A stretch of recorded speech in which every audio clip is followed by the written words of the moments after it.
Question 14.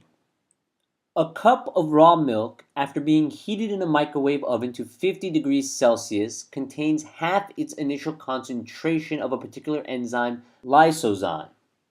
If, however, the milk reaches that temperature through exposure to a conventional heat source of 50 degrees Celsius, it will contain nearly all of its initial concentration of the enzyme.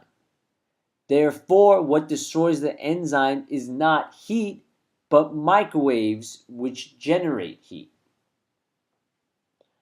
So first step, argument of facts, clearing an argument, structural indicator of therefore. The conclusion being that what destroys the enzyme is not heat, but microwaves which generate heat.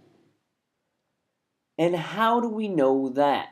Well, we have a cup of raw milk that was heated in a microwave oven to 50 degrees Celsius, contained half of its initial concentration of a particular enzyme, lysozyme.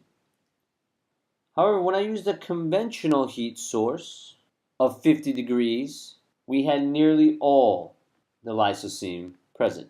So based on that, again, those are our premises, the author concludes that it's not heat but microwaves that are destroying this enzyme lysozyme.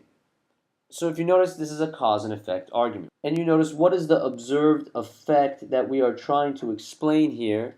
It is the missing enzyme lysozyme. And what is this author's proposed cause for this observed effect? Well, it's not heat, but microwaves, which generate heat.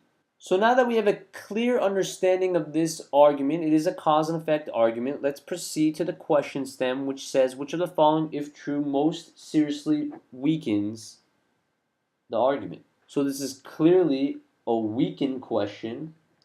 So we're trying to weaken this argument that what is destroying this enzyme lysozyme is not heat, but microwaves. So let's take a look here at A. Heating raw milk in a microwave oven to a temperature of 100 degrees Celsius destroys nearly all of the lysozyme initially present in that milk. And you notice, if anything, A seems to strengthen this argument by showing when we get even hotter in a microwave, even more lysozyme disappears, but definitely does not weaken, so A is out. B, enzymes in raw milk that are destroyed through excessive heating can be replaced by adding enzymes that have been extracted from other sources, and B is completely irrelevant. What difference does it make to our argument if these enzymes that are being destroyed can later be replaced? That's not what this argument is about, so B does not follow. Moving to C. A liquid exposed to a conventional heat source of exactly 50 degrees Celsius will reach that temperature more slowly than it would if it were exposed to a conventional heat source hotter than 50 degrees Celsius.